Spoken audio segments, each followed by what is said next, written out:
what I'm going to do in this video is talk about some of the voice acting roles that I'm looking for in my latest mod, which is Hilda Hughes, an Institute story. So what I'm going to do is do something similar to what I did in the David Hunter Appeal for Voice Actors, where I'm going to sort of talk through a character bio, and then I'm going to, after I've done bios for all the different characters, I'm going to say how you can access a sample script and how you can then send off your sample for me to listen to, and I'll listen and see if you sort of have the right sort of voice that I've got in my head for the character.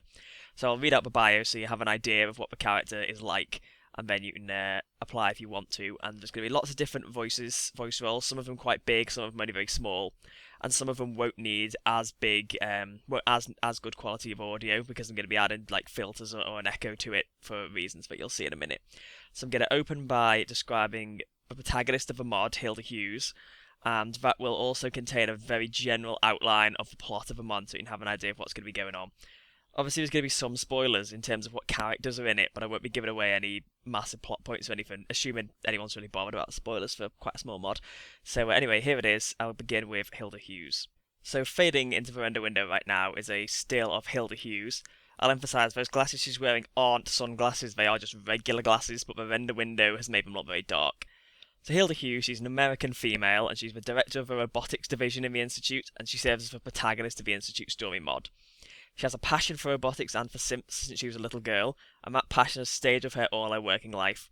Her current passion is a prototype synth project, which was run by her division over 100 years ago. It was a prototype synth project which created Nick Valentine, and its aim was to implant a synth with a personality taken from a pre-war scan. And Hilda's currently researching this project to find out what she can about the history of synths, the history of the Institute, and about life before the war. In addition to this, Hilda's also concerned about a missing synth. When talking about her work, Hilda has a tendency to become overexcited and tends to baby staff working below her. When explaining a premise to the player, she'll often talk down to them, assuming zero knowledge, and take on the tone of a school teacher talking to a pupil. In addition to her work, she also has to take care of her seriously unwell husband, Hogarth, who, for unknown reasons, has become convinced danger lurks around every corner and that he will die at any moment. And this is a source of great stress and frustration to Hilda, and even though she loves him a great deal, but she is getting to the end of her rope having to care for him. So having mentioned Hogarth, I will go on to the next character, which is Hogarth Hughes. So on the screen now is Hogarth Hughes, who is husband to Hilda Hughes and the deputy director of the robotics division. Hogarth suffers from delusions and has become convinced danger lurks around every corner and he'll die at any moment, as I said before. For unknown reasons, Hogarth believes that in the event of his death, his body will be rebuilt at the last bed he slept in, at the exact moment he slept in it. This means that if he dies, he will, in his own words, lose his progress and have to start again. He always carries an enormous amount of water with him and keeps food secreted around his and Hilda's room. He can behave manically and erratically, and this is a source of constant stress for Hilda. I forgot to mention this for Hilda, but I'll put it on the screen in text, but I forgot to mention her line count.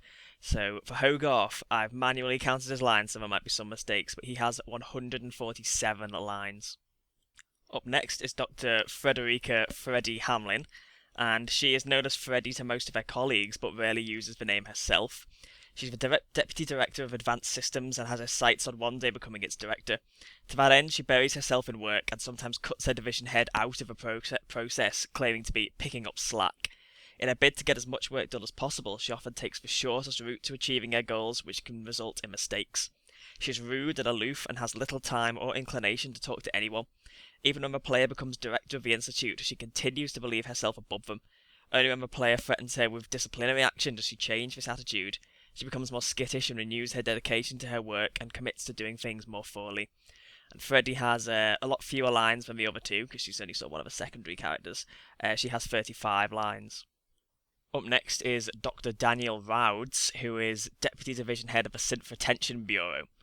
Daniel prefers to take a relaxed attitude to his work and doesn't really want the Deputy Division Head job. He only has it because everyone in the department was promoted up one rank when the former Division Head left. He tries to do as little work as possible, and he's as close to a stoner as a post-nuclear apocalyptic science facility can have. He's madly in love with the previously mentioned scientist, Dr. Freddy Hamlin, and he will task the player to help win her over. And he has 39 lines. This is the last of the main characters, Dr. Zebedee Devlin. So though his official title is Dr. Devlin, everyone just calls him Zebedee. Zebedee is a long-term fixture of the Institute, and he was born before Sean was brought to live there. He's a gardener in the bioscience division, and he has been for his whole life. He's a quiet, kind old man who is satisfied with his lot in life. He spends his days watering the plants that grow in bioscience. He'll occasionally become lost in his own little world and begin to daydream. He has 152 lines. Next up, these are the very small parts, and audio quality doesn't matter as much on these because I'm going to be adding some kind of like echo filter. So these first characters are Hank the Tank Spencer and Sue Spencer. Now Hank is a retired professional boxer and Sue is his wife. Hank had been on the top of his sport until a drinking problem and violent temper forced him out. He spent the remainder of his days sitting at home betting on the boxing matches and yelling at the TV when he inevitably lost. Sue tried to stick with Hank, but he got progressively worse and more violent as he hemorrhaged the couple's money, and eventually she left him. Hank killed himself in the weeks before the Great War, and Sue perished in a blast. Sue has 5 lines, and Hank has 4. Gary Richards was a sergeant in the United States Army before the war. Due to his inability to follow orders, he was posted to a dead-end position guarding emergency supplies in a bunker in the area which would eventually become the Glowing Sea. He resented his perceived demotion, wishing he could join his friends fighting the Chinese. He spent his days messing around on his computer terminal. He has 6 lines. Malcolm Jensen and Steve Clarke are next, and they were childhood friends and amateur treasure hunters. The week before the Great War, they discovered the resting place of a 1,000-year-old buried treasure in a cave.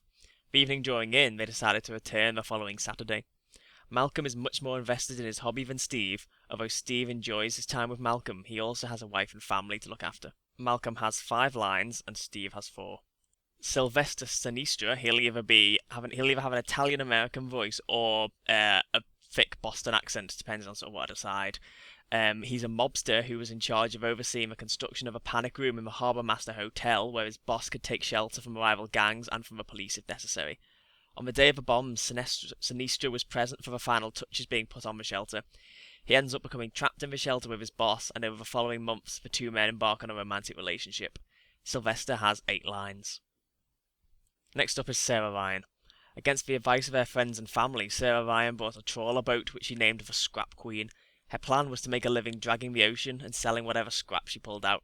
Her first outing was so successful she decided to make it a regular thing and took up the job full time.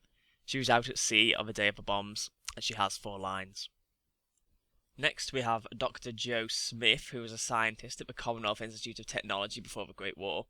She was a pioneer of the theory behind creating synthetic life forms, and her research was used in the prototype synth project, which saw the creation of the earliest synths with personalities. Along with junior scientists Dr. Richard Wilson and Dr. Steve Harding, she supervised in the creation of the memory scans of various Boston citizens, which were used as templates for early synths. She has 9 lines. Dr. Richard Wilson was a senior scientist in the Commonwealth Institute of Technology before the Great War. He worked under the supervision of Dr. Smith while performing brain scans on pre-war citizens, which would one day be used to create the first synths. Dr. Richard Wilson, he has 4 lines. And finally, Dr. Steve Harding, who was a junior scientist who worked under Wilson and Smith to perform the brain scans of the pre-war citizens. And he is less serious about his work than Wilson, dealing with the difficult situation of the Great War using humour. He has 5 lines.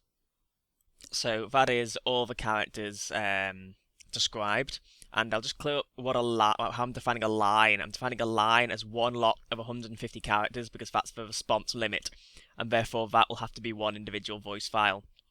So that's it. That's, a line is one line of 150 characters, which will be one voice file. So, each character will have X amount of voice files. So, in order to have a go at a character, there's no need to comment or anything. You can look at the Google Docs, which I'm going to put in a link to in the description, and you can see from there sample bios and sample scripts of each of the characters. You can record those lines and then send them to me at the email address, which will also be in the description. But that is j_shepherd8419@aim.com. That's just an email address I made years ago for, I think it's to validate an account or something, so it's just so I don't have to give out my real email address. But if you don't want to email anything, you can perhaps send me a YouTube message with if you've uploaded them somewhere, just send me a private message on YouTube with a link if you don't want to send me your email address. And you can do it like that. There's no need for me to send you anything, just send me stuff as we go along.